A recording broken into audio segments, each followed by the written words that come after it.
Ser podcast. Hora 25. Pablo Tallón. Esta es una de esas fechas especiales, una noche en la que la inmensa mayoría nos transportamos a la infancia y recordamos pues aquellas noches de nervios, de ilusión. Lo que pasa es que hoy me ha dado por acordarme también de aquellos que ya no son niños, de aquellos que a los 30 van a volver a vivir una noche de Reyes en casa de sus padres y no por voluntad propia o porque estén allí pasando unos días de visita.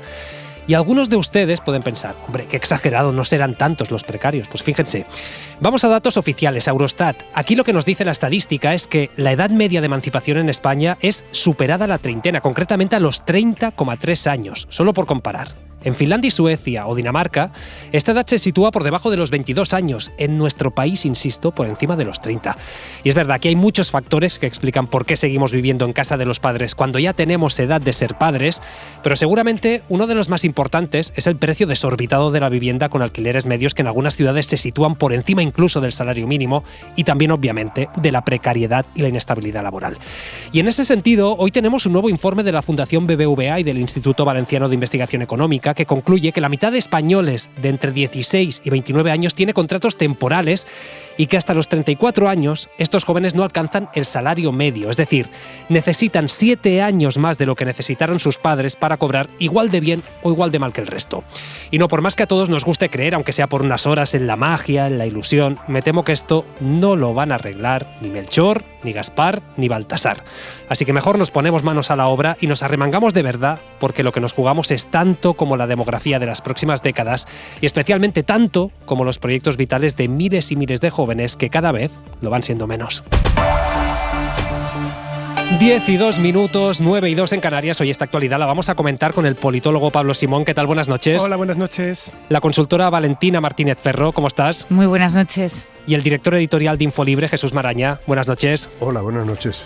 Yo lo decía antes en la entrada, esta noche es noche de nervios, de ilusión, de dejar leche a los camellos, de irse a dormir pronto, pero en la radio también es noche de Cap Nens sense joguina, que es la subasta benéfica que organiza Radio Barcelona desde hace más de medio siglo, casi 60 años, para que todos los niños y niñas se levanten mañana con un regalo debajo del árbol, de la silla o de donde sea. Así que vamos ahí a Radio Barcelona. Pol Valero, ¿qué tal? Bona nit. Bona nit. Fíjense, oyentes, este año los objetos a subasta, y también Pablo, Valentina y Jesús, porque os va a dar envidia, ¿eh? A subasta, el icónico vestido rojo que Rosalía utilizó en el Motomami Tour. El tocador original de Salvador Dalí en la suite del Ritz donde estuvo viviendo. Un trozo de mármol original donde se esculpió una de las figuras de la Sagrada Familia. O para los futboleros, camiseta firmada de Bellingham, de Guardiola, la de la selección española de fútbol firmada por todas las campeonas del mundo, cuadros de Buenafuente, en fin. Así hasta más de 50 objetos y no sé, Paul, ¿cómo va ahora mismo esta subasta? Mira, Pablo, los ordenadores ahora mismo sacan humo, mucha gente nos escribe por WhatsApp, llevamos ya a más de 20.000 euros recaudados y ahora también se empiezan a animar las llamadas. Hace ilusión porque llama mucha gente que sigue el programa desde hace muchísimos años y también entran pues a comentar a la campaña en antena en directo y eso pues siempre hace ilusión en una noche como la de hoy. Sigue destacadísimo el vestido de Rosalía del Motomami Tour con 2.000 euros. Le sigue de cerca la estampación Carmen Dormida de Antonio López, que está ahora en 1.500 y está el periodista Jordi Évole metido en la puja.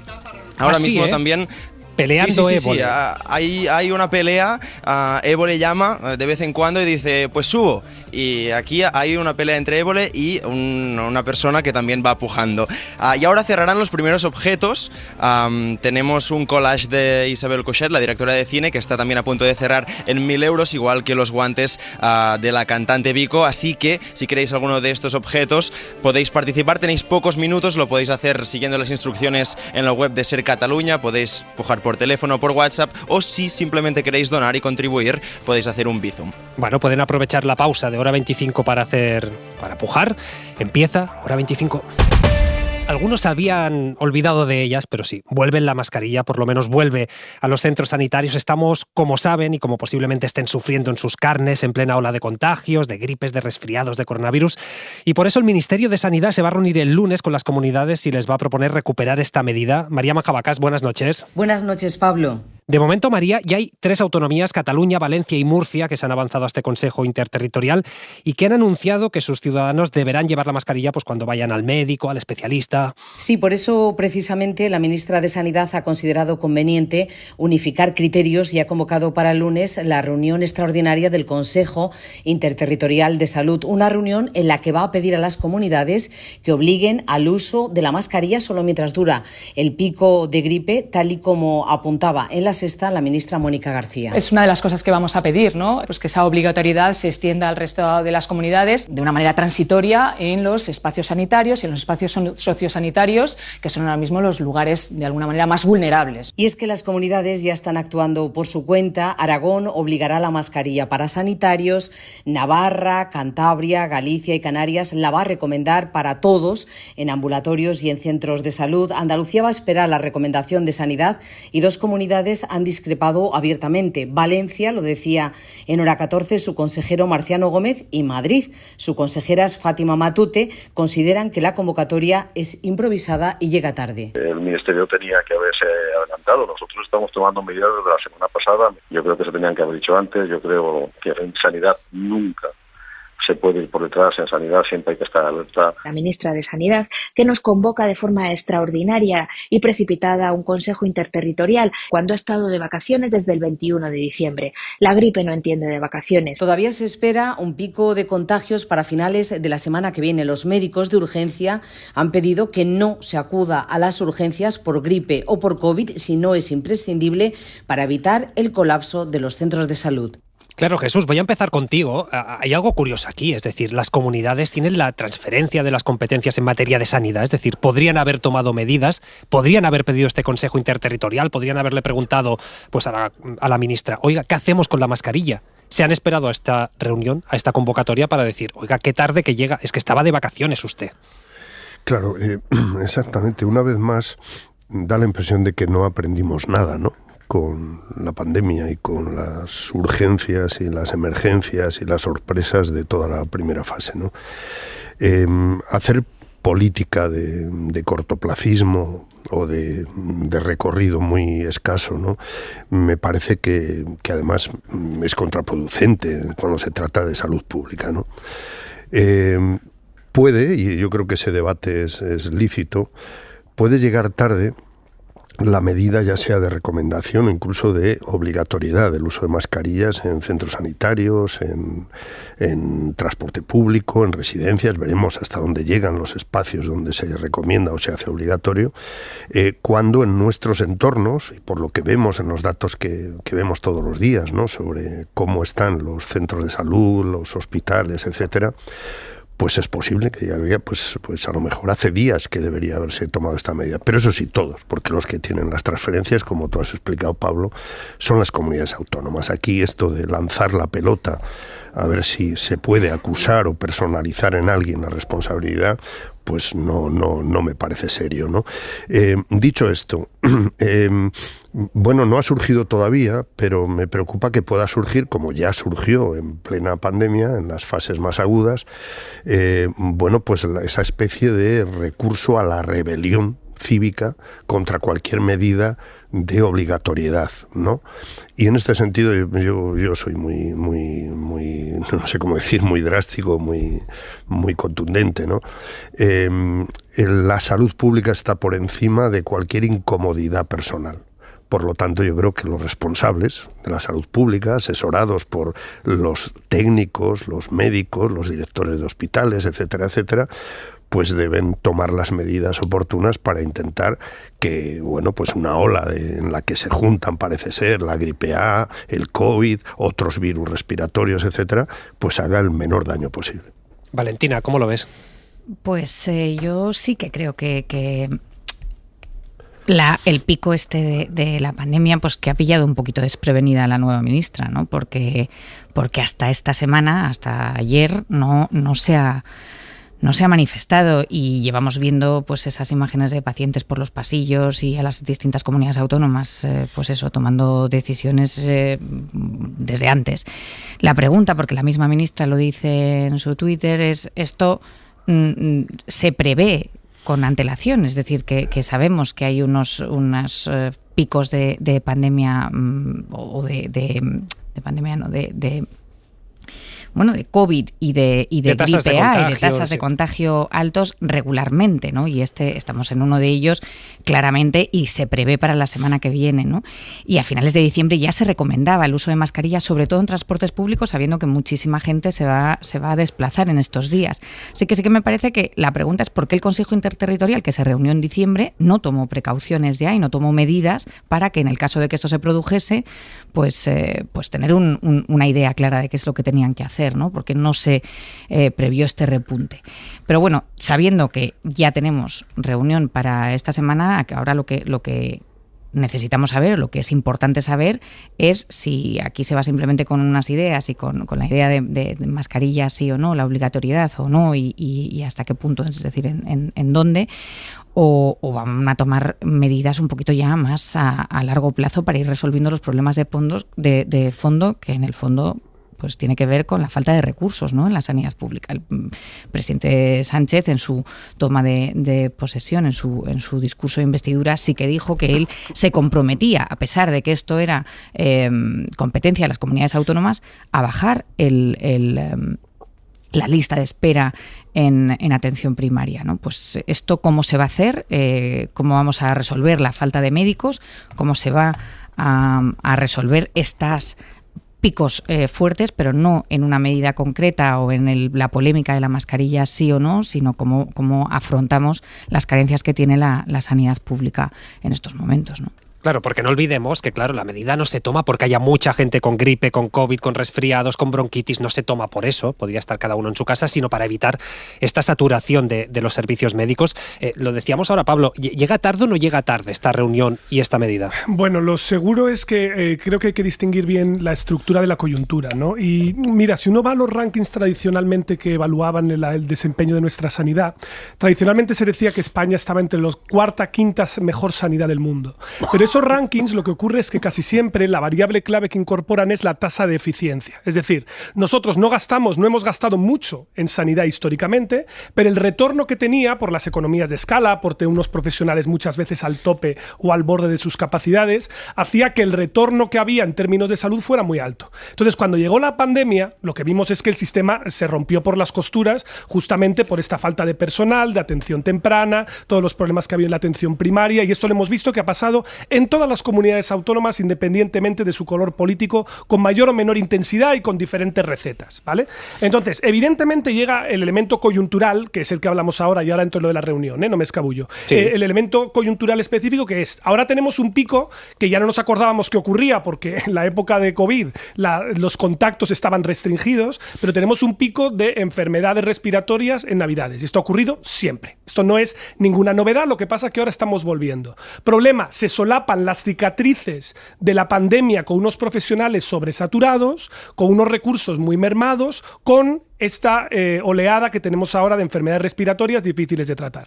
Claro, ¿sería deseable que las autoridades se hubieran anticipado o podían anticiparse? Por supuesto que sí, yo creo que no hay ninguna duda. ¿Quiénes son las competentes para poder hacerlo? Hombre, quienes tienen los datos sobre la propia saturación de sus sistemas de salud son sobre todo quienes tienen la competencia, que es las comunidades autónomas. Y así se entiende muy bien que haya habido comunidades autónomas que han aplicado recetas distintas y que ya lo han hecho con antelación.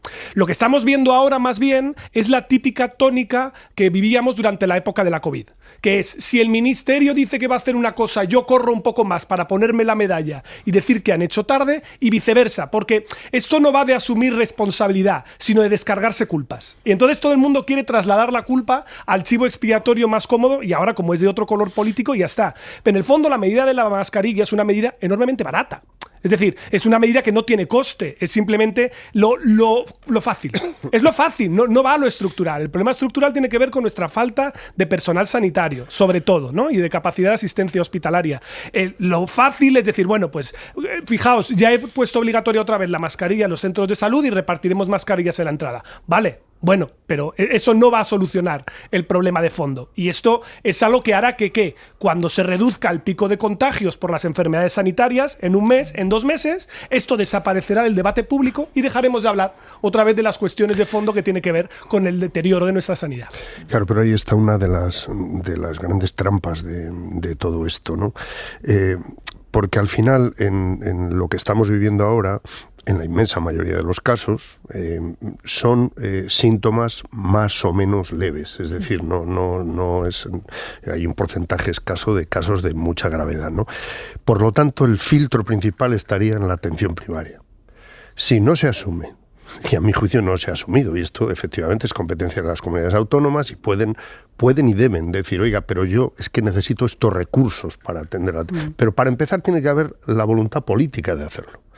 Y esto no está ocurriendo. Y en segundo lugar, no está ocurriendo que tengamos transparencia en los datos. Es decir, cada vez que se ha aprobado, por ejemplo, una transferencia de recursos con destino previsto para la atención primaria del Estado a comunidades autónomas, y esto me consta porque lo he vivido directamente, es que es muy difícil comprobar y saber en qué se ha invertido cada euro de esos recursos transferidos. Es decir, ¿ha sido a atención primaria? ¿Ha sido a otras necesidades? No lo sé, pero yo sí confío en todas las asociaciones profesionales de la sanidad que están diciendo el primer problema, lo ha apuntado Pablo, es la escasez de recursos humanos. Y por supuesto donde se nota es en los picos y cuando hay además bajas y cuando hay vacaciones, como todo el mundo. Bueno, pero esto, en algo que consideramos en cualquier encuesta, sale como prioridad absoluta de la ciudadanía, tener una buena sanidad, mantener una buena sanidad y no desmantelarla, pues hombre, esto tiene que tener una coherencia con las decisiones políticas que se van tomando, ¿no? Y en ese sentido, a mí me parece que es fundamental analizar los datos y a partir de ahí exigir responsabilidades y decisiones, ¿no? Y esto vale también para un dato que yo simplemente lo he escuchado estos días, lo he leído, no tengo datos suficientes para opinar, pero me parece que merecería un análisis. ¿Es verdad que ha bajado este año el porcentaje de vacunación de gente que se ha vacunado de la gripe y del COVID, etcétera? Se ha comentado, sí. Yo digo porque no he entrado, y además en estos días de esta semana pues no ha habido capacidad de tener los datos, que además hay que recabarlos en este caso como en tantos otros, de 17 comunidades autónomas, no está centralizado, pues no es fácil saberlo, pero si fuera así, deberíamos hacérnoslo mirar. Claro, es verdad que la recomendación era a determinados colectivos, no era como en la pandemia, ¿no?, que se hacía mayoritariamente. Luego, otra cosa que comentábamos, que es que claro, faltan médicos, faltan enfermeras, falta personal, pero tú eso no lo puedes resolver de un día para otro, ni de un año para otro, ni siquiera de 2 años para 2 años, porque formar un médico son muchos años, con lo cual seguramente tenemos que ponernos ya las pilas, pero ya no pensando en que esto lo podamos resolver mañana, el año que viene. Es que esto ya seguramente lo arrastraremos un tiempo. Y esto es así. Y pagaremos la falta de inversión y la falta de planificación seguramente en los próximos años. Desgraciadamente. En fin, son las 10:20, 9:20 en Canarias. Vamos ya con la política, porque es que la semana que viene, ¿cómo viene de intensa la política? Y es que Josué Cuello, buenas noches. Buenas noches, ¿qué tal? El miércoles el Gobierno tiene que aprobar en el Congreso los 3 primeros decretos de la legislatura, entre los que se incluyen medidas como la rebaja del IVA a los alimentos, rebaja del transporte público, y resulta que ahora mismo Junts per Catalunya se mantiene en el no. Josué, en el PSOE están tranquilos, pero lo cierto es que ayer hubo una reunión entre Santos Cerdán y Jordi Turull y por ahora los de Puigdemont no se mueven. La próxima semana arranca la actividad política en 2024 y lo va a hacer con una votación de riesgo para el Gobierno. Riesgo porque puede poner de manifiesto la ajustada mayoría parlamentaria con la que cuenta si finalmente Junts vota no a los 3 decretos que se van a debatir y votar el miércoles en el Senado. A esta hora, fuentes de la formación independentista nos confirman su negativa a convalidar los decretos porque consideran que uno de ellos, el aprobado a mediados de diciembre, contiene una reforma de la ley de enjuiciamiento criminal que Junts considera que podría afectar a la aplicación de la amnistía e invadiría competencias de la Generalitat. En cualquier caso, este no de los de Puigdemont no solo sería para este decreto ómnibus, también sería un no al decreto con medidas de conciliación y un no al decreto con ayudas anticrisis por las guerras de Ucrania y Oriente Medio. Todo ello después de que ayer Santos Cerdán y Jordi Turull celebrasen una reunión en Barcelona que terminó sin acuerdo. Y es que a pesar de esta discrepancia, fuentes del PSOE transmiten tranquilidad y hablan de diálogo con las formaciones que apoyaron la investidura de Sánchez para cerrar su apoyo. Apoyo que también está en el aire en el caso de Esquerra y del PNV. Ambos partidos están mirando al detalle los textos antes de oficializar su voto para este miércoles. Un día clave el del miércoles para ver la robustez de los apoyos al Ejecutivo en este inicio de legislatura. Josué, no te vayas, pero antes, Valentina, no sé cuánto hay de escenificación, cuánto de riesgo real a que el gobierno arranque la legislatura con esta derrota parlamentaria en esta estrategia de Junts, en estas declaraciones, en este decir, oye, yo no te voy a aprobar los 3 decretos que llevas al Congreso la próxima semana. Sí, esto es exactamente pues las ceremonias previas a lo que va a ser todas las votaciones que vamos a vivir en el Congreso durante esta legislatura, ¿no? Lo dijo alguien aquí hace unos meses, ¿no? Que lo que estaba en juego es todo y todo el rato. Lo que hay que negociar es todas las cosas y todo el rato. Y esto es lo que parece que también sorprende, ¿no?, del Partido Socialista, que no haya, no sé si negociado, pero al menos sí consultado, en fin, ha hecho participar de alguna manera a Junts en estos decretos, pero así es. Efectivamente no sabemos lo que va a votar ni PNV ni tampoco sabemos lo que va a votar Bildu, pero bueno, la tensión está con que Junts ya ha dicho que no. Por un lado, tenemos a que el gobierno se haya acostumbrado a negociar hasta aquí, toda la legislatura pasada, diciendo siempre que en la tramitación legislativa pues se introducirían enmiendas y han sido decenas, los decretos aprobados como decretos leyes que finalmente no se tramitaron. Estos los tenemos como esto es una de las consecuencias, ¿no?, de la pasada legislatura. Y por otra parte creo que Junts dice una cosa que sí que me parece que no es aceptable, y es que dentro de estos decretos, sobre todo en el decreto anticrisis, ¿no?, el ómnibus que se llaman, que es consecuencia de la pandemia, pues que se metan temas que no tienen absolutamente nada que ver. En este en concreto hay medidas consecuencias de la sequía, no de la guerra de Ucrania. Hay equiparación de sueldos entre los profesores de la pública y de la concertada, temas referidos a la AP2, a la AP7 con la Generalitat, a la gestión de los PERTES, a un tema de propiedad horizontal. O sea, es que claro, tener que aprobar en un decreto miles de cosas que son muy difíciles de casar entre sí, pues uno entiende que Junts diga pues hasta aquí. Dicho todo esto, ¿cuál es la gran pregunta que a mí me parece importante de lo que va a pasar la semana que viene? Que vamos a ver también la capacidad que tiene el Partido Socialista y que tiene el presidente Sánchez de negociar y de sentarse con el Partido Popular, porque al final, teniendo en cuenta la dificultad que va a tener para sacar todo esto, la mirada se va a volver necesariamente al Partido Popular. Y de alguna manera se presionará sobre si es lícito o no ese sentido de Estado, ese sentido de importancia institucional de estar cuando todos los demás fallan, ¿no? Y claro, aquí si se pierde esta votación, pues lo que tenemos en solfa es la bajada del IVA, pues tenemos temas que son importantes socialmente. Y claro, lo importante también es saber, Feijóo puso sus condiciones, ¿no?, antes de conocer la decisión de Junts, no después. Tampoco sabemos lo que va a votar el Partido Popular. Y ni siquiera si Sánchez se lo va a pedir, ¿no? Pero sí que pidió 3 compromisos. Tramitarlo como proyecto de ley precisamente para evitar la primera de las cosas que contaba, que es para poder meter enmiendas. En esto también coincide con Junts. Después, rebajar el IRPF a rentas menores de 40.000 euros y rebajar el IVA de la carne, del pescado y las conservas. Y mantener las rebajas de los impuestos del gas y la electricidad, que ahora suben del 5 al 10, mantenerlas en el 5%. Si esto se concede por parte del Partido Socialista, pues a lo mejor podrían tener el sí del Partido Popular, pero ahí va a estar. Pero Pablo, aquí estamos dibujando 3 escenarios que hace unas semanas parecían difíciles de prever. Por un lado, el gobierno aprobando los primeros decretos con el Partido Popular.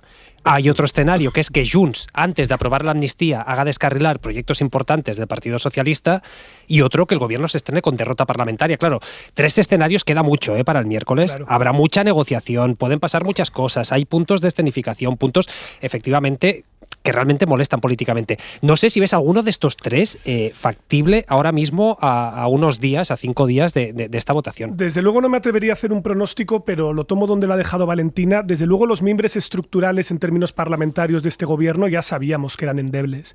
Al final necesita a todos los socios de la investidura, que además compiten entre ellos por parejas, Bildu contra PNV, Esquerra contra Junts, ahora Podemos contra Sumar, y necesita a todos todo el tiempo para todas las votaciones, sabiendo que va a tener tener siempre 171 votos en contra, que son PP, UPN y Vox. Eso es el umbral, digámoslo así, que tiene que superar en cada votación, porque, corregidme si me equivoco, pero la convalidación basta con una mayoría simple. Por tanto, no hace falta llegar a la absoluta. Con superar esos 171 noes, ya le vale. Pero claro, si alguien se abstiene, claro, o si se abstuviera Junts y Coalición Canaria jugara. O sea que hay otras opciones, ¿no? Pero desde luego sí que es verdad que vamos a tener que acostumbrarnos a negociaciones de infarto hasta última hora. Derrotas parlamentarias. Este gobierno va a ser derrotado en votaciones. O sea, estoy convencido de que a lo largo de la legislatura va a perder votos. No digo que sean votos trascendentes o que sean relevantes, pero desde luego, por entrar a proposiciones de ley, y no te cuento nada, todo lo que va a venirle del Senado, está claro que sí. Luego, hay que asumir que el proceso de negociación será complejo y yo creo que el gobierno tiene que cambiar un poco, y lo digo en serio, el talante con el que afronta muchas de las medidas que emprende. Es decir, el gobierno la pasada legislatura jugó mucho a vota conmigo y convalídame el decreto o estarás votando con Vox. Cuidado, porque eso también tiene una mecha corta, porque es cierto que aunque recurran a la estrategia de meterlo todo mezclado dentro del decreto, ya empieza a haber actores políticos que no juegan con esas coordenadas. Y yo creo que lo importante es entender que Junts tiene al menos 3 propiedades que no tiene ningún otro socio de la investidura. Primero, es un socio con el que el Partido Socialista no se ha entendido en el pasado. Luego hay una desconfianza mutua cruzada que hace más complicada la negociación. Segundo elemento, a diferencia de Esquerra, por ejemplo, o el PNV, no es un partido que esté gobernando una autonomía. Es decir, has perdido una arena parlamentaria, porque tú sí puedes negociar como gobierno más fácil con Esquerra o con el PNV a cambio de concesiones en sus territorios respectivos, a cambio de los presupuestos a Esquerra o a cambio de apoyar al PNV en las diputaciones o lo que sea. Y luego además, y el problema central es que Junts no es un actor que apele a cuestiones concretas, tangibles. Es decir, no es alguien que te esté diciendo aquí, no, mira, es que hay este aspecto de la ley que no me gusta y por lo tanto puedo transaccionar y decirte, vale, no te gusta el IVA hasta el 10, pues lo dejo en el 7 y tal. Sino que te plantea posiciones de máximos. O esto o no hay nada. Y probablemente esto ya está precalentando algo de lo que luego hablaremos, que es que la amnistía va a pasar a comisión. Y en la comisión se discutirá de las enmiendas a la ley de amnistía. Y probablemente a Junts también le está interesando ahora marcar mucho perfil político propio para cuando llegue la discusión de la ley de amnistía ellos tener también algo que decir. Por tanto, yo creo que el PP hace bien y será astuto si le ofrece al PSOE sus votos. El PSOE yo creo que no los querrá coger y querrá recomponer el puente con Junts para intentar mantener intacta la mayoría de investidura, porque sabe que si no luego quedaría atado a que el Partido Popular le dé o le quite los apoyos a lo largo de toda la legislatura y eso sí que sería su fin. Jesús.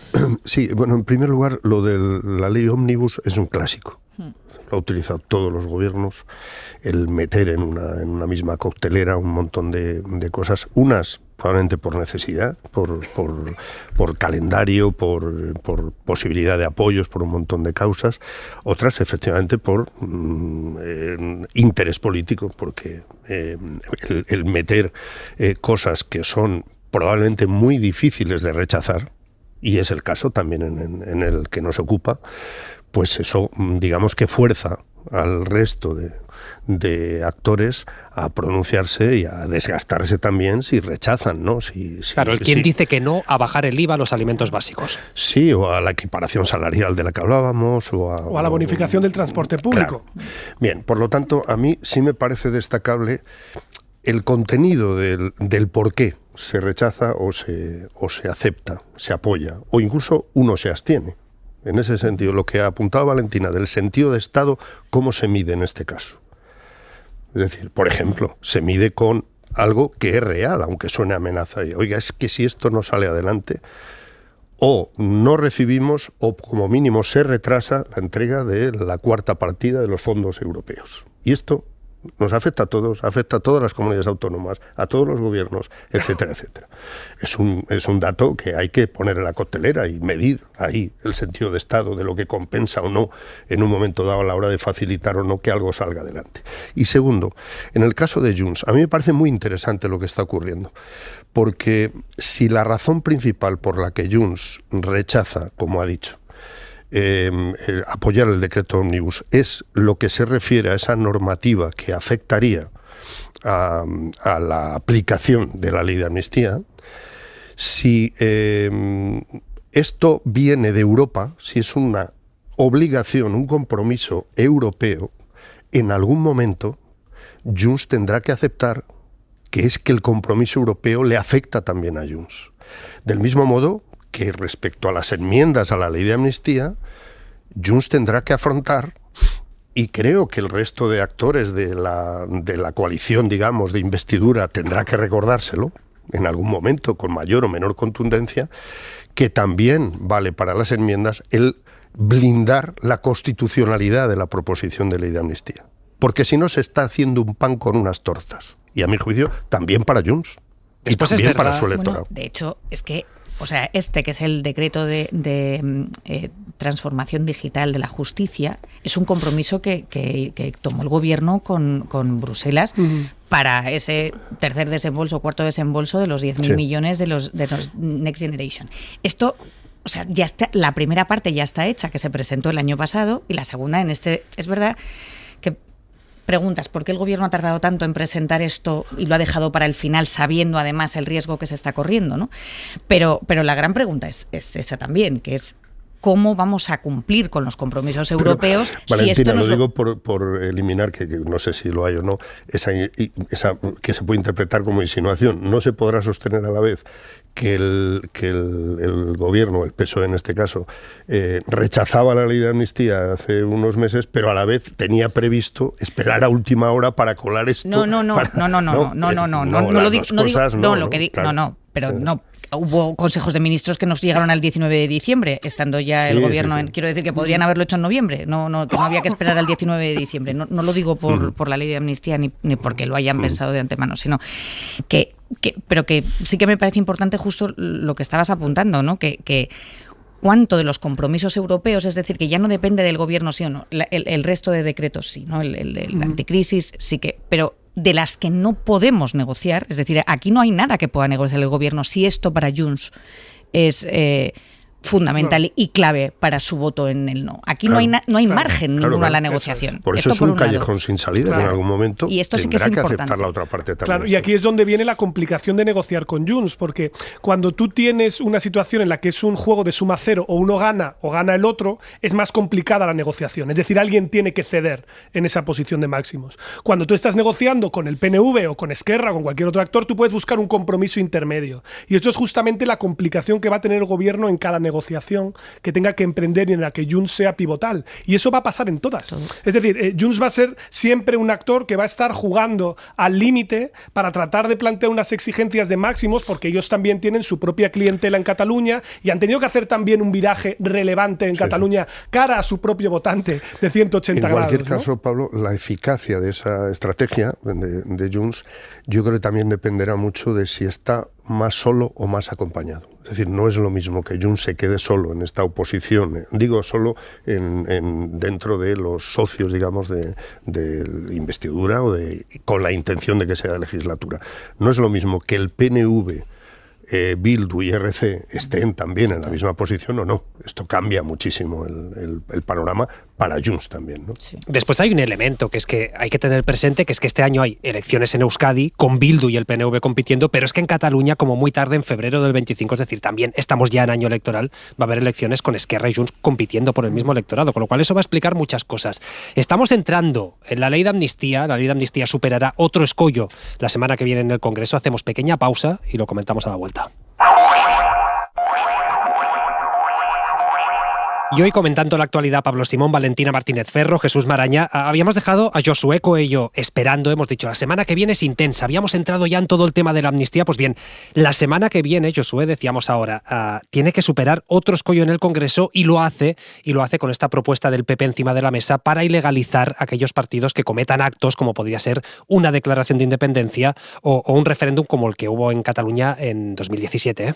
Hablamos del arranque político en 2024 y cómo no lo va a hacer con la amnistía de nuevo sobre la mesa, pero en este caso para debatir las enmiendas a la totalidad y el texto alternativo a la ley de amnistía que en los últimos días han presentado Partido Popular y Vox. Los populares defienden que su propuesta no incluye nada nuevo que no estuviese ya recogido en el Código Penal y consideran que la responsabilidad de los partidos que atenten contra la Constitución debe estar penada, tal y como recordaba el portavoz parlamentario del PP. El Partido Popular no ha inventado nada. La responsabilidad responsabilidad penal de los partidos políticos, de las personas jurídicas, figura en nuestro Código Penal desde el año 2012. Miguel Tellado también ha defendido en los últimos días que ese nuevo delito de deslealtad constitucional recoge el espíritu que, por ejemplo, existe en Alemania, una idea que también defiende Juanma Moreno. Cuando hablamos de democracias consolidadas, podemos hablar también de nuestros referentes europeos, como es el caso de Alemania, que ilegalizan a aquellos partidos políticos cuyo único objetivo es destruir la convivencia y destruir nuestro marco de convivencia constitucional, ¿no? Y ante las posibles semejanzas con la propuesta de Vox, el PP se desmarca al considerar que son distintas, ya que según ellos, la propuesta de los de Abascal se refiere a la ilegalización a través de la ley de partidos, mientras que su propuesta tipifica un delito dentro del Código Penal. Claro, Pablo, aquí una posible pregunta es, hombre, si ahora pasara lo que pasó en 2017, es decir, pongamos que hay un referéndum en Cataluña, en Euskadi, donde quieras, se proclama la independencia, se intenta defender esta idea, este gobierno, a ojos del Constitucional, seguro que ilegal, ¿no hay ninguna vía para perseguirlo judicialmente? ¿Hace falta algún tipo de reforma legal para poder llegar a perseguir esto judicialmente si se diera el caso? Esto daría para un debate muy interesante. Lo primero es que tenemos la cláusula que se conoce en derecho comparado y en política comparada como de coerción federal, que es que cuando tienes un actor que es miembro de la federación que incumple la Constitución, tú puedes arrogarte poderes excepcionales para actuar. Esto es nuestro artículo 155, que es una copia de la Constitución de Bonn alemana y que lo tienen también Estados Unidos y lo han llegado incluso a aplicar cuando el gobernador de Alabama, por ejemplo, no quería aplicar la ley de derechos civiles y no dejaba que las personas afroamericanas entraran en la universidad. Bueno, pues existen mecanismos desde una perspectiva política.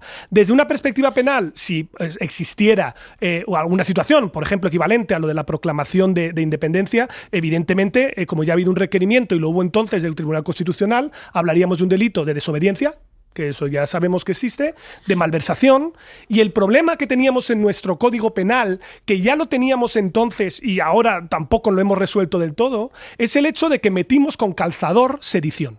El problema que hay de fondo es que la sedición realmente de lo que habla es de la resistencia que haya contra el cumplimiento de un mandato de la autoridad, ¿vale? Y esto, por ejemplo, pues le ocurre a los piquetes sindicales, etcétera. ¿Cuál es el problema? Voy a plantearos yo una pregunta a la inversa, ¿no? Imaginaos que ocurre lo mismo del año 2017 en Cataluña, pero no se rodea la Consellería de Hacienda como se hizo por parte de una turba. Si eso hubiera sido así, no habría habido causa para aplicar el delito de sedición, que además se aplicó, a mi juicio, de manera equivocada. Se forzó el tipo penal porque no tenemos lo que sí existe en Alemania, que es un delito muy concreto, que es el de rebelión impropia. Porque tú puedes tener una rebelión con violencia o una rebelión con ausencia de ella. Y un delito de rebelión impropia puede ser algo que sí podemos discutir de una manera sosegada, no como una contrapropuesta a una amnistía, sino que se puede discutir si es que se considera que eso efectivamente se trata de un delito especial, específico. Pero en cualquier caso, eso es un debate distinto a lo que se está hablando aquí, que es que incluso se está planteando la extinción o la ilegalización de partidos políticos. A mí me preocupa muchísimo que la solución que demos a conflictos políticos en nuestro sistema institucional sea una restricción del pluralismo. Porque el pluralismo tiene que ser un valor sagrado de cualquier constitución. ¿Se tienen que penar los hechos delictivos? Por supuesto que sí. Los hechos a las personas que los cometan, por supuesto. Pero yo no estoy de acuerdo con la idea de que se tengan que extinguir o prohibir partidos políticos, por muy diferentes que sean las ideas que defiendan o contrarias a la Constitución. Lo digo porque en el artículo 2 de la Constitución, junto a la unidad de España, está incorporado también el derecho de autonomía de nacionalidades y regiones. A ver si por deslealtad institucional voy a terminar ilegalizando a Junts de un lado y a Vox del otro. Entonces, como eso no tiene ningún sentido, como no creo además que sea fundamental para nuestra Constitución, yo creo que esta es una vía peligrosa de debate en la que nos estamos metiendo. En vez de entrar en una discusión de fondo, ¿no?, que tenga que ver sobre si nuestro Código Penal efectivamente necesita alguna actualización. Valentina. Bueno, a mí lo que me parece es que, en fin, que la semana que viene va a ser importante porque se necesita aclarar qué es lo que se refiere, ¿no? Esta semana ha sido un poco complejo de entender. Yo entiendo que el Partido Popular lo que quiere es reforzar las capacidades, como hemos empezado diciendo, ¿no?, del Estado para defenderse en caso de aquellos que quieren acabar con él, ¿no?, el Estado tal y como lo entendemos. Y lo que preguntábamos, ¿no?, lo que tú preguntabas, Pablo, si ocurriese hoy, ¿qué elementos tenemos? Solamente tenemos el artículo 155. Entonces, creo que tiene lógica que el Partido Popular se plantee que ante la reforma y ante la ley de amnistía, lo que se está proponiendo es un refuerzo por parte del Estado para poder defenderse. Hemos eliminado el delito de sedición, el único instrumento que tiene el Estado para defenderse es el artículo 155, pues dotémonos de más mecanismos para poder defendernos. Y entre ellos, que exista esto que es un poco, curioso, ¿no? Porque es la disolución, ¿no? de los partidos. No es la ilegalización, a pesar de que Juanma Moreno le acabo de oír que sí que habla de la ilegalización. Pero hasta donde yo entiendo, lo que se ha dicho es la disolución de partidos políticos. En el Código Penal de 2012, en una reforma que se hizo ya por Gallardón, se hizo la disolución de partidos políticos por delitos de corrupción. Con lo cual, creo que si existe la disolución de partidos políticos por delitos de corrupción, pues podría entenderse que con más razón por un delito de si no le llamamos sedición, es pues de atentado contra el Estado. Pues creo que no es algo ni desorbitado ni sorprendente. Y además, ya si vamos un poco más allá, teniendo en cuenta que el Gobierno considera que sus socios han entrado por la senda constitucional, pues tampoco habría nada que temer a esto, ¿no? O sea, que podríamos estar todos de acuerdo incluso. Pero también creo que sí que es verdad que la presentación de esta enmienda a la totalidad, pues que va a ser interesante el debate de esta próxima semana, porque creo que sí que exige, que es tan importante como para que exija una nitidez a la hora de presentarla y de saber qué es lo que queremos con ella. Claro, Jesús, las formas son importantes y lo que decía Valentina, presentar esto en una enmienda, estés o no de acuerdo con la iniciativa, porque decía Pablo, yo ilegalizar partidos políticos yo no lo veo por ninguna parte, pero estés o no de acuerdo con ello, las formas, es decir, una enmienda alternativa a una ley de amnistía. Dices, yo planteo esto, no sé si una ley que en caso de quererse aprobar tendría una relevancia significativa, se tiene que presentar en este formato. Bueno, a mi juicio la única explicación para eso que apuntas es la competencia entre PP y Vox. Es decir, el PP reacciona y presenta además en el último minuto este contenido de esa enmienda a la totalidad, me parece que disputando un espacio electoral a Vox y creyendo que entrando en ese discurso, digamos, de una defensa de una España centralista y de poner por delante de todo lo demás la defensa de la unidad territorial, pues con eso entiendo que el PP piensa que puede arañar voto o defender su voto, su espacio, ante la competencia de Vox. En cualquier caso, me parece muy interesante que surja. Es verdad que sorprende que haya sido vía una enmienda a la totalidad de una proposición de ley donde empecemos a visibilizar qué idea de España tiene aquí cada cual y se debata. A mí eso sí me parece interesante. Coincido totalmente con lo que ya apuntaba Pablo. Me parece que esto no tiene ningún recorrido, la propuesta que hace el PP, porque va en contra de la Constitución, de la letra y del espíritu de la Constitución. Es decir, la Constitución no pone por delante de nada la unidad territorial de España, sino el pluralismo para defender y basar el ejercicio de la democracia. No es militante la Constitución. No es militante la Constitución. Por lo tanto, usted puede pensar lo que quiera, usted puede defender los objetivos que quiera, usted puede actuar en favor de convocar un referéndum de autodeterminación donde le plazca. Lo que no puede es utilizar medios violentos en ningún caso para conseguir ese objetivo. Esto es lo que está claro, no solo en la Constitución, sino en toda la doctrina del Tribunal Constitucional. Pero Jesús... perdón. No, iba a decir que esto en el plano, digamos, jurídico, constitucional, en el que yo no soy un experto, pero me parece que es bastante evidente, ¿no? Pero por otro lado, es muy interesante en este sentido, tú mismo has apuntado, dices, bueno, si se comete un atentado contra el Estado, si se comete un atentado es que hay un grado de violencia, el que sea. Dices, estamos inermes después del ejercicio que se nos olvida a veces, del derecho de gracia. Podemos debatir si la amnistía está absolutamente justificada u obedece más al interés político del momento, pero es un ejercicio del derecho de gracia, que supongo que nadie está poniendo en solfa tampoco, ¿no? Pero dicho esto, lo que sí me parece importante es decir que si se volvieran a repetir sucesos como los de octubre de 2017, Claro que hay herramientas. Una, la que la propia Constitución mantiene, el 155, la intervención de la autonomía, etcétera. Pero también, y también es discutible si se ha solucionado bien o mal o regular, pero no es que haya desaparecido la comisión de delitos de desórdenes públicos, puesto que se ha sustituido la sedición por desórdenes públicos agravados. Si se volviera a producir lo que ocurrió en la Consellería de Economía y hubiera un grado de violencia en esos hechos, estaría penalizado también hoy. Te parecerá poco o mucho y querrás y alguien podrá proponer la prisión permanente revisable para el que se sube a un coche y coge un megáfono o el que tira piedras a un coche de la policía. Bien. Pero yo creo que lo que no se puede mantener es que no se ha desaparecido la penalización de hechos como los que ocurrieron en 2017, como algunos de los que ocurrieron. Bueno, vamos a debatir muchísimo toda la semana que viene, porque insistimos, la amnistía tiene que superar este trámite, está la propuesta del Partido Popular.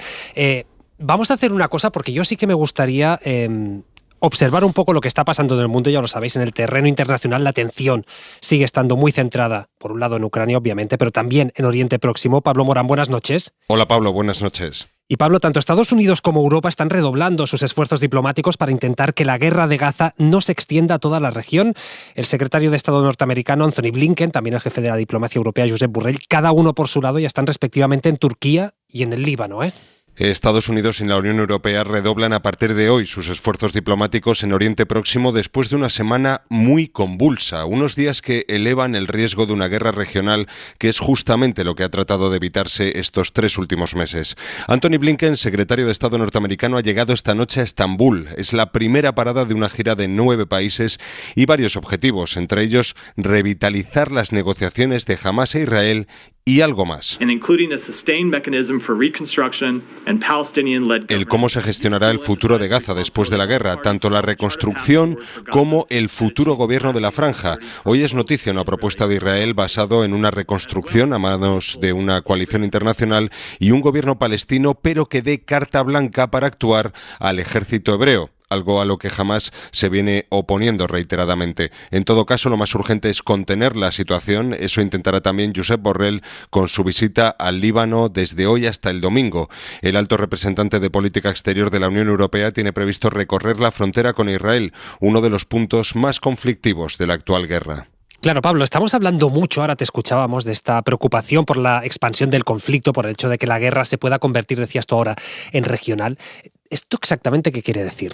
La guerra empezó en Gaza, pero 3 meses después los límites de este conflicto en Oriente Próximo desde luego que son muy difusos. De hecho, Israel admite que combate actualmente en 7 frentes en total. Uno de los más sensibles, como te decía, es el del Líbano. De ahí llega hoy este mensaje del líder de Hezbollah, la milicia chií que ataca a Israel por el norte desde el principio. Hassan Nasrallah ha vuelto a prometer venganza al asesinato en Beirut del número 2 de Hamás. Otra organización hermanada con los palestinos, los hutíes, han movilizado este viernes a miles de personas en Yemen.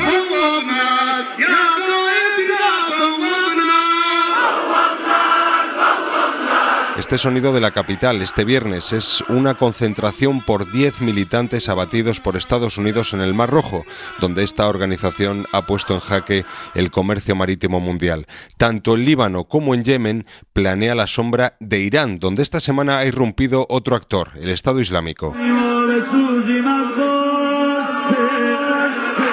Hoy han despedido allí en Kermán a decenas de las víctimas del atentado. Aquí estamos hablando de una guerra fratricida entre chiíes y suníes, pero es otro elemento de inestabilidad en la región, en la que también hay que contar a Siria e Irak, donde este viernes las bases norteamericanas han recibido ataques en represalia al asesinato ayer mismo de 3 militantes proiraníes. En resumen, todas las tensiones históricas en Oriente Próximo se han agudizado a partir de Gaza, que suma ya hoy 22.600 muertos. Más de 22.600 muertos en estas semanas. Pablo Morán, gracias. Gracias a vosotros, buenas noches. Nos acercamos a las 10:54, 9:54 en Canarias. Hacemos pequeña pausa, pero es que nos quedan temas todavía por comentar. Casi las 11 de la noche, las 10 en Canarias. Adrián Cordero, ¿qué tal? Buenas noches. Buenas noches, Pablo, ¿cómo estás? A ver, hoy es una previsión del tiempo un poco especial, porque claro, es la previsión de cómo van a pasar la noche sus majestades, en qué condiciones van a trabajar, pero también qué ropa nos ponemos mañana, que esto nos interesa, ya lo sabes.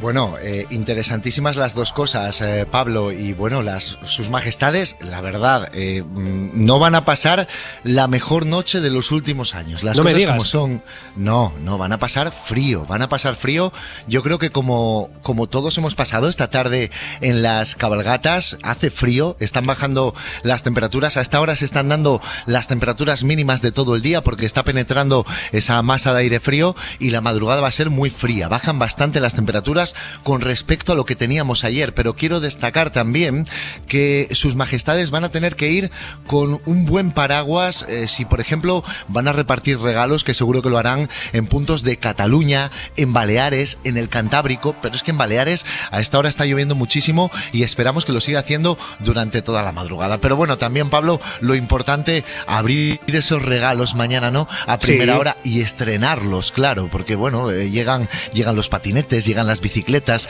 llegan esas cosas que nos apetece estrenar al aire libre y bueno, con frío, pero mañana la buena noticia, Pablo, con mucha menos lluvia que hoy. ¿Vale? En todas esas zonas mejora mucho el tiempo rápidamente, por ejemplo en Baleares o en Cataluña. Por la tarde yo creo que en el Cantábrico tampoco lloverá, así que no va a ser del todo un mal día para estrenar los regalos. Sí que es verdad que frío, un día invernal, pero un día en el que conforme pasen las horas cada vez irá lloviendo menos. Eso sí, en zonas de montaña, bueno, igual quién sabe, a alguien le regalan un trineo. Mañana, por ejemplo, en el norte, en la cordillera Cantábrica, en los Pirineos, se puede estrenar a partir de 700 metros tan solo. Así que también puede ser un buen plan mañana pisar esa primera nevada importante de la temporada. Y déjame un apunte más, Pablo, sin que me vaya de tiempo, pero es que, mira, los modelos meteorológicos me tienen muy loco, pero es que la próxima semana me voy a poner un poco serio. A ver. Parece que puede haber una nevada importante en gran parte del interior del país. ¿Así? Muchos escenarios apuntan a eso. Mucho más allá, Pablo, de las zonas de montaña, mucho más allá de las zonas habituales. No vamos a darle un 100% de probabilidad a esto porque siempre son previsiones que tienen un cierto grado de incertidumbre, pero creo que también tenemos la responsabilidad de comunicar lo que se empieza a ver, y si se cumplen las previsiones sería una situación bastante adversa. Ahí queda el apunte a partir del martes, pero bueno, de momento disfrutemos de esta maravillosa noche de Reyes. ¿Qué tal te has portado, Pablo? Yo maravillosamente espero. Seguro que sí. Espero que sí. ¿Tú te vas ya a dormir, Adrián? Enseguidita, aunque mañana madrugo. Venga, un abrazo. Otro grande, chao. Madruga él y madrugamos todos para ir corriendo al árbol, a las sillas. Yago de la Vega, buenas noches. Hola, ¿qué tal, Pablo? Muy buenas. ¿Tú también vas a madrugar mañana? Yo me lo voy a tomar con calma. ¿Qué claro, que te diga? Es que tenéis larguero. Larguero. Y terminamos bastante tarde, las cosas como son. Un larguero en el que vamos a hablar, entre otras cosas, de baloncesto. Tenemos en marcha la Euroliga. De hecho, a esta hora todavía tenemos un partido en juego, es en el Wizzing. Está jugando el Real Madrid contra el Anadolu Efes. Están en la segunda prórroga del partido y de momento se le ponen mal las cosas al conjunto blanco porque a poco más de 2 minutos para el final del partido está perdiendo de 9 puntos, 93-102. Además, le ha ganado el Barcelona a Baskonia, 89-85 en el duelo español de la jornada, y el Valencia Basket ha caído en casa contra un conjunto griego, contra el Panathinaikos, de un punto, 81-82. Por supuesto, vamos a hablar de Rafa Nadal, de esa derrota en Brisbane y esas molestias en la cadera que no nos deja muy tranquilos de cara al primer grande de la temporada, el Open de Australia, que empieza el día 14, y haremos previa, como es lógico, de la Copa del Rey. Mañana arrancan los de 16avos de final, muchos partidos por delante, así que muchas cosas que contar esta noche. Pues os escuchamos. Yago, ¿tú has visto la de regalos que tiene el Camp Nou en Sayuguina del mundo del deporte? Sí. Que si camiseta de Bellingham o de Guardiola, la camiseta de la selección española de fútbol firmada por todas las campeonas. Y de mucha calidad, además. Claro, el cuadro de Messi santificado que ha hecho el grafitero TV Boy, botas de jugadores, de jugadoras. ¿Tú tienes ya algo en mente de decir, yo por aquí voy a poner yo tengo 2 cosas en mente, pero no lo voy a decir para que no pujen los demás? Ah, no quieres inflar los precios. Hombre, claro. ¿Cómo sois? Hombre, por favor. Pues ya te escuchamos. Ya lo iré diciendo, En el larguero lo desvelas, venga. Muy bien, hasta luego, Un abrazo. Claro, decíamos, el Camp Nou en Sayuguina, esta subasta benéfica que se organiza en Radio Barcelona desde hace casi 60 años, que se dice pronto, 60 años, se recaudan fondos pues para los niños, para que mañana todos puedan abrir sus paquetes, sus regalos, puedan disfrutar de este día tan mágico. Y vamos a hacer algo que nos hace muchísima ilusión, que es poder conectar en directo, meternos en este Camp Nen sense joguina que presenta la gran Rosa Badía. Hola. La gran dama del Camp Nen. Rosa, buenas noches, bona nit. Hola, Pablo Tallón, buenas noches. Bueno, qué ilusión saludarte. Y a mí también. Y fíjate que estábamos hablando no de Madrid, donde tú te encuentras ahora, ¿verdad que sí, Pablo Tallón? Bueno, de hecho, estoy en la planta de abajo de donde estás tú, para ser exactos. Pero estamos en conexión con Hora 25. Eso sí. Para todos los oyentes de España, que claro, que quieren saber cómo está yendo esta subasta, Rosa, porque es una noche de emoción, de ilusión. Es una noche, seguramente, el día más bonito aquí en Radio Barcelona. Sin duda, sin duda. Y es un día que nos hace viajar mucho. Por eso te preguntaba dónde estabas, que tú ahora estás viajando mucho, porque hemos tenido llamadas de Los Ángeles, de Ibiza, de Murcia. Ahora estamos hablando con un oyente de Palencia, concretamente de Saldaña. Hombre. Porque aquí yo en el estudio estoy acompañada por diversos invitados, por Joan Tejedor, que me acompaña toda la noche, pero está también Siquén Rodríguez, está también Xavi Franquesa, Joel Díaz, una cantante que acaba de hacer una actuación maravillosa que se llama Abril Pastor. Sí. Pero claro, tú te estás preguntando muy bien, pero aquí se está haciendo una subasta, ¿no? Claro. Se está haciendo el Camp Nen sense joguina. ¿Cómo va la subasta? Pues te lo va a decir Joan Tejedor. A ver, Joan.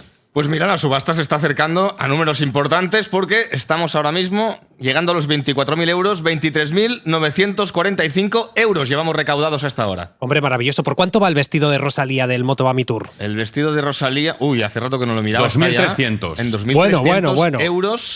Bueno, no. Las tic-tac no. Que presentas Hora 25. Saca la panoja, chato. Ahora subo. Hora 25 y aquí Cataluña presenta Pablo Tallón, que es mucho Pablo Tallón. Pero aquí Cataluña no dona para 2.300 euros. Hora 25 igual sí. Bueno, luego lo hablamos.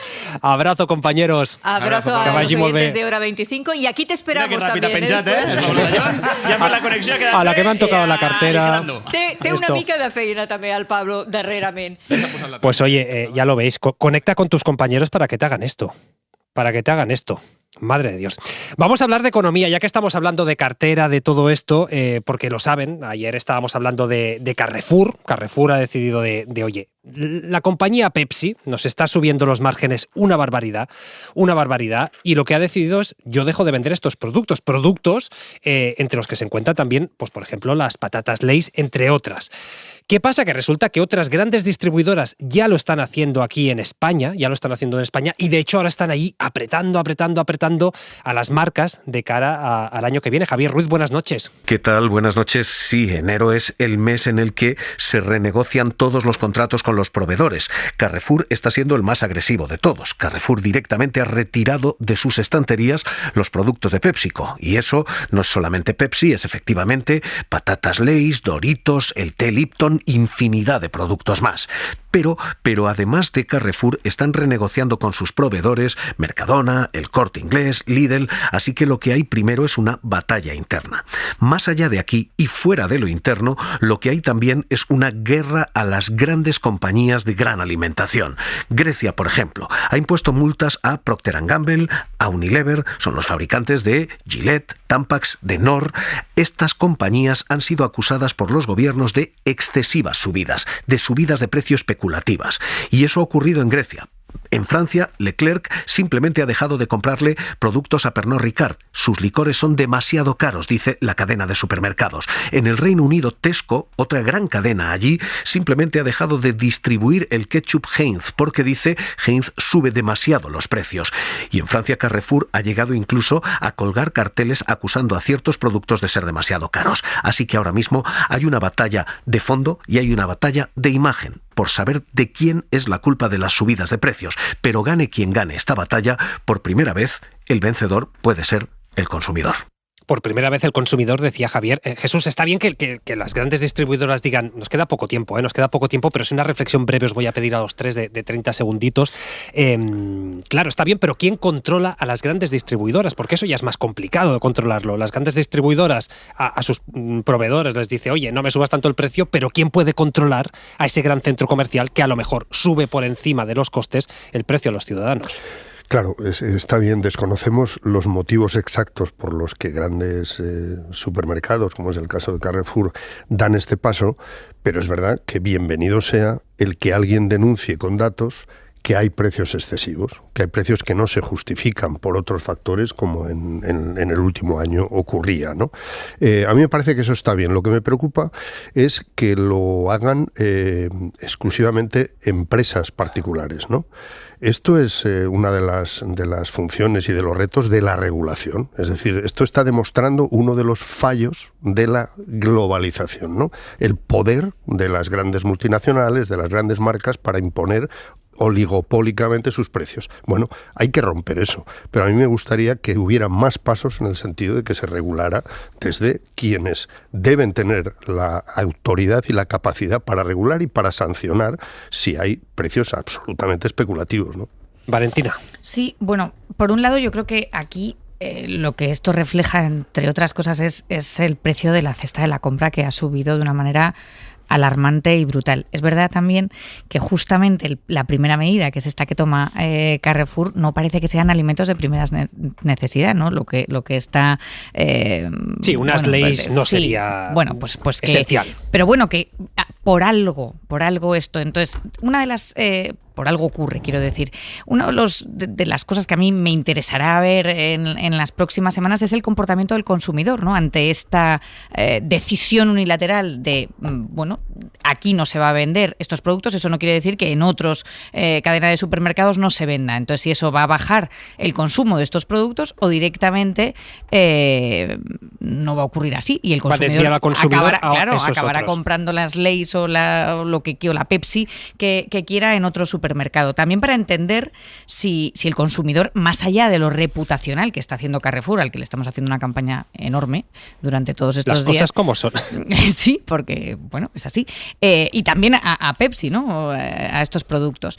Y, en fin, no deja de ser sorprendente la decisión, ¿no? Y veremos cuáles las consecuencias y cuáles son los datos que salen de esta decisión, sorprendente y curiosa. Pablo, 30 segundos, por favor. Dos cosas muy rápidas. La primera es que todo esto tiene mucho que ver con la falta de competencia en muchos mercados y yo creo que una cuestión pendiente es que en el fondo izquierda y derecha pueden ponerse muy de acuerdo en la mejora de la protección al consumidor y en la mejora de competencia en muchos mercados que claramente son oligopolísticos, como es este. Y segundo, en la Edad Media y también parte de la Edad Antigua había leyes muy severas contra la usura y el acaparamiento. Yo ahí lo dejo y para reflexión y cada futura. Uno cada en cual la noche que extraiga de Reyes, las conclusiones que considere. Pues oye, Pablo Simón, Valentina Martínez Ferro, Jesús Maraña, ha sido un placer de verdad. Mil gracias, que os traigan muchas cosas los Reyes, que disfrutéis el día. Gracias. Y ahora a dormir, supongo. Buenas noches, un abrazo. Un abrazo. Un abrazo, cuidaos. Les despedimos ya porque resulta que nuestro compañero Carlos Cano de Gastroser suele traer ahora 25 historias de todo tipo relacionadas con la cocina, recetas, productos, restaurantes, pero esta vez nos trae algo distinto. Resulta que la semana pasada estuvo en la cárcel de Burgos y ha vuelto con una historia que demuestra que la gastronomía también puede ser muy útil en la reinserción. ¿Alguna vez os habéis planteado cómo sería pasar la Navidad en la celda de una cárcel? Los que pasan la primera la pasan muy mal. Ya la segunda es diferente. La tercera ya... la cuarta ya te da igual. Y la quinta, la sexta, la séptima, la octava ya dices, pero si estos son días normales. Vale, que nos dan una mejor comida dentro, pues vale. Que escuchas villancicos, vale. Y así, te lo tienes que tomar así. Ángel tiene bastante experiencia. Cuando entré en 1993 eran por robos con intimidación y violencia. Ahora cuando he entrado en el 2008 ha sido por narcotráfico y secuestro. Y han sido casi 30 años lo que está por aquí, por estas casas. Para hablar con él hemos tenido que acercarnos al centro penitenciario de Burgos, que está a las afueras de la ciudad, rodeado de árboles y bastante bien camuflado en el paisaje. Bueno, ¿nos dejas una tarjeta para él, por favor? Es un edificio antiguo de la época de la Segunda República en el que viven algo más de 200 reclusos. Sí, a ver, ábrela, sí. Lleva cámara de fotos. Para pasar de una zona a otra hay que atravesar varias compuertas de hierro. Él es de fuera, ¿vale? Es de la calle, es un periodista que viene a hacer... Vale. Y no suelen entrar periodistas, pero esta vez han hecho una excepción y nos han preparado una visita guiada. Llama la atención un lema escrito sobre uno de los portones que dan acceso al patio. Es una cárcel atípica, parece el patio de un pueblo, ¿no? Es bonito, es distinto a las cárceles tipo que son más radiales, más... La mandó a hacer una republicana, una ministra o directora de instituciones penitenciarias. Yo no sé si me suena a Victoria Kent alguna de estas. Es decir, esa frase es suya, seguro. Estudia el delito y redimirás al delincuente. Bueno, y también la alegría de uno de los presos al que oímos cantar flamenco a lo lejos. El objetivo de nuestra visita es la escuela de cocina y la panadería, que sirven para favorecer la reinserción. Se construyó con material que se trajo del antiguo hospital. Uno de los momentos más curiosos del curso, de hecho, es el primer contacto con los cuchillos, como cuenta Paco, el profesor. Sobre todo le sorprende luego al recoger, tener que contar los cuchillos. Hay que contar los cuchillos, claro, porque no hay 15 cuchillos, hay 5. Lo más difícil, de todas formas, es fomentar el trabajo en equipo. Son muy individualistas, entonces hay que fomentar el trabajo en equipo, porque para trabajar necesitas trabajar en equipo, necesitas iniciativa, no te puedes quedar ahí parado. Claro que asistir al curso tiene otras ventajas. Siempre hacemos verdura, todos los días hacemos verdura, que siempre les parece mal, otra vez verdura. Por lo menos 1 o 2 veces a la semana hacemos pescado. Se habla de la comida del rancho, claro. Hay muchos que se quieren apuntar casi solo por comer comida que no sea rancho. En la panadería de la Prisión de Burgos se elaboran barras y magdalenas que se consumen allí mismo y también en los centros de Soria o La Rioja. Y todo gracias a las personas encargadas de la gestión, como Graciela. De que funcionen los talleres, de pagar, o sea, de las nóminas de los internos, de la contratación. O María José. Todo el papeleo que requiere el comenzar el curso, mandar las verificaciones, de todo eso. Si nos fijamos, hay detalles bonitos, porque de repente, entre puertas de hierro, barrotes y espacios totalmente asépticos, me topo con un cartelito que no sé quién ha puesto ni para quién, pero que está colgado en la puerta del horno y que dice Feliz Navidad. Los dólmenes más grandes existen y que están cerca de aquí, mi presencia es misteriosa. Ángel no solamente pasó por la panadería, Ángel era el que más pasión ponía. Si trabajas en algo que a ti te gusta, coño, lo haces un poco mejor, ¿no? Porque le dedicas tiempo, te da igual estar unas horas más, unas horas menos. Yo si tenía que ir algunas tardes a hacer algunas cosas, yo iba. Yo me ponía otra vez la ropa de panadería y me iba allí, a lo mejor preparaba mantecados o preparaba cotitos o pastas o cosas así. De hecho, cuando habla de su primera profesora y de la gente de esa época, lo hace con mucho cariño. No, es que, a ver, después de los años, tú lo único que tienes son recuerdos.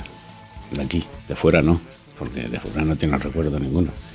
Y quieras que no, oye, pues esas cosas te sacan una sonrisa con la gente que has tratado, porque vale, hay personas de todo tipo, buenas, malas, medias. Recuerdas situaciones que te llaman la atención, que te has sentido bien, que te has divertido. Cuando estás haciendo de comer y estás así con las manos en la plancha y ves como otra mano pasa por aquí chum, y te quita una. Es algo recíproco porque todos los trabajadores hablan muy bien de él. Toño García, que es educador, lleva muchos años implicado en el programa. Esa pasión por hacer un Toño come una... Eso también a nosotros nos llena, ¿no? El que tienes una persona que dices, bueno, que disfruta de lo que está haciendo, pues para nosotros es muy gratificante. Y la calidad de los productos que hacía eran magníficos. Bueno, pues a Ángel la pastelería se le da fenomenal. En estos años que he pasado en panadería y bollería me ha llamado mucho la atención esa parte. Y bueno, le ves la cara de felicidad a la gente cuando prueban algo que has hecho tú, que está dulce, que está bueno y oye. Ahora, de hecho, está en prisión condicional, pero ya tiene un trabajo. Porque yo hice un curso de justicia restaurativa y mediante esas personas de justicia restaurativa que conocían a los dueños de la pastelería... Sus jefes están al corriente de todo desde el principio. Si empiezas ya mintiéndole, empiezas mal. Y claro, que estén informados tiene ventajas. Yo el día 23 de junio del 2022... empecé a trabajar y justo ese mismo día, cuando estaba a mitad de mañana a las 12, me llamaron de aquí diciendo que me quitaban el 3er grado. Sí. Y bueno, pues yo tener que decirle al jefe, oye, mira, ¿qué ha pasado esto? Que me meten otra vez para adentro. Y me dice, ¿cómo? Bueno, pues no te preocupes. En cuanto que salga, me vuelvas a llamar. Ángel, de hecho, tiene varias especialidades. La de mango y naranja, la de 3 trufas, las H... Son muchas. Está contento, se le ve feliz. Es como que te toca la lotería, que salgas de aquí. Porque la situación afuera es que las personas de nuestra edad, oye, es como que te toca la lotería. Porque es una cosa que tienes ahí, que te ayuda el día a día, tienes para pagar tus gastos, para tener tu... No puedo decir el nombre de la pastelería en la que trabaja, pero sí puedo decir que los pastelitos que él prepara están buenísimos. Y de hecho, él mismo se ha dado cuenta de que sus pastelitos son un arma de seducción. La chica, por ejemplo, con la que estoy, cuando le llevo cualquier dulce, se le ponen los ojos así. ¡Qué bueno!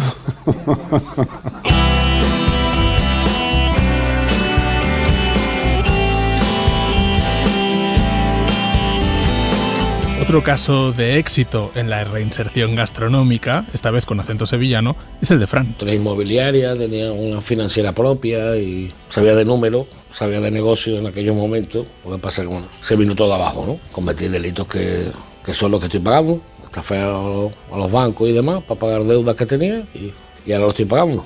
Llevo 15 años de los últimos 20 en prisión. En 3 veces, pero 15 años. Y ahora, estando en tercer grado, trabaja de camarero en un restaurante de la ciudad. Estoy durmiendo aquí de lunes a jueves. Viernes me marcho a una habitación que tengo alquilada en un piso. Se están portando conmigo de maravilla. Saben desde el primer día mi situación. Atiendo las 5 o 6 mesas que hay adentro. Ellos han visto que mi trabajo es sentar al cliente que se sienta bien y que en vez de gastarse 60 euros en comer, pues se gasten 200. Porque sea yo capaz de venderle 3 botellas de vino más, en vez de venderle 2 raciones, venderle 4, y yo creo que en ese aspecto ellos conmigo están muy contentos en ese aspecto, ¿no? Anoche ya pusieron canciones andaluzas, ya pusieron el himno del Sevilla y demás. No, si ponen el del Betis me voy, trabajo más. Fran agradece muchísimo que personas desconocidas hayan decidido confiar en él, porque también ha tenido malas experiencias. En un permiso, por ejemplo, se encontró con el que era su mejor amigo y este le negó el saludo. Si te lo hace eso tu mejor amigo, imagínate el que no te conoce o el que te acaba de conocer. Porque si yo te digo a ti, por ejemplo, que yo quiero ser tu pareja, te digo que yo estoy en la cárcel, ¿tú qué piensas? Tú, a ver por qué he estado, ¿no? Si te pido trabajo y te digo que estás en la cárcel, ¿tú qué me dices? Bueno, entonces yo creo que muchas veces al principio, entre comillas, se le miente a la gente para eso, para no cerrarte esa puerta, ¿no? Porque tú quieres abrirla, ¿no? Pero después ya con el tiempo se lo podrás contar, pero al principio es difícil. La cárcel marca y marca mucho. Estar en la prisión, en la cárcel es un cementerio de hombres vivos, ¿no? No puedes hacer nada, no puedes ayudar a tu familia, no, verás, nada, ¿no? Estás ahí en stand-by, a la espera de que pasen 3, 4, 8, 10 o 15 años tu condena y ya está, ¿no? Pero al preguntarles por el funcionamiento del sistema penitenciario, tanto Ángel como Fran hablan bastante bien. Mejor de lo esperado, incluso. Los de corta duración piensan, cuando salga la venganza va a ser terrible, se van a enterar. Cometen el error de que cuando salen van a volver a tropezar. Los de larga duración ya es que tienes que pensar de qué clase de vida quieres. No tiene nada que ver con lo que pasa en las películas americanas. Tú quieres lío, tienes lío dentro de la cárcel. Pero si no quieres lío, pasa desapercibido y no pasa nada. ¿Entiendes? Lo que sí hay que amoldarse al sistema. Que hay gente que no se amolda al sistema. La cárcel ha sido su mundo durante unos cuantos años. Un mundo en el que los teléfonos móviles están prohibidos, lo cual complica el reto de la reinserción todavía un poquito más. Pero lo que sí hay en ese mundo es un periódico, La Voz del Patio, y con sección de recetas. Tenemos un chico que cada vez que lo hacemos hace una receta con los productos que podemos tener en el economato. Por ejemplo, la última que hizo es un bizcocho con unas madreras, con un poco de nocilla tal y tal, le echamos un poco de naranja de la que nos dan para comer de postre. Y como tenemos en la cárcel se sufre la soledad, pero también hay mucho tiempo para pensar y para soñar. En el caso de Ángel, al que le quedan 4 años y 3 meses de condicional, el sueño es abrir su propia pastelería. Ya lo veremos cuando llegue el final del contrato con el Estado. Nunca es tarde para hacerlo, ¿no? Si puedes realmente, te encuentras bien físicamente, porque... Y Fran también le tiene bastante fe al año nuevo. Yo espero que sea el año de mi asentamiento total, ¿no? Que vean que he cambiado, que he cambiado mi forma de ser, ya quizás también mi edad, ¿no?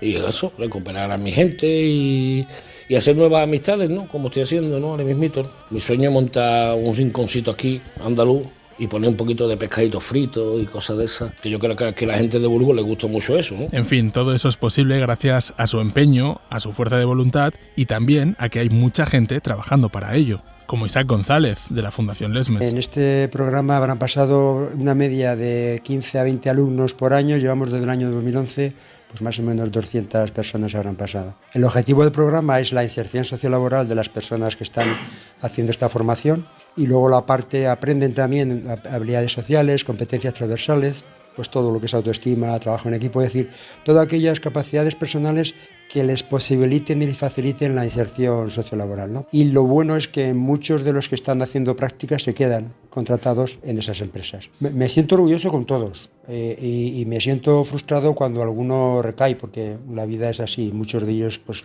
tropiezan y vuelven a recaer, ¿no? Me siento orgulloso cuando veo que luchan, cuando veo que tienen ganas, cuando veo que ponen de su empeño para salir adelante y lo consiguen, ¿no? Al ver a Ángel y a Fran contándole a un periodista que están felices en su trabajo, se les dibuja una gran sonrisa de orgullo que yo, en la radio, solo puedo ilustrar con un silencio. Pero estoy seguro de que ustedes se la imaginan. Reportaje y qué duro cuando no has cenado. En fin, feliz Día de Reyes. El lunes volvemos con más y ya con Aimar. Que vaya muy bien.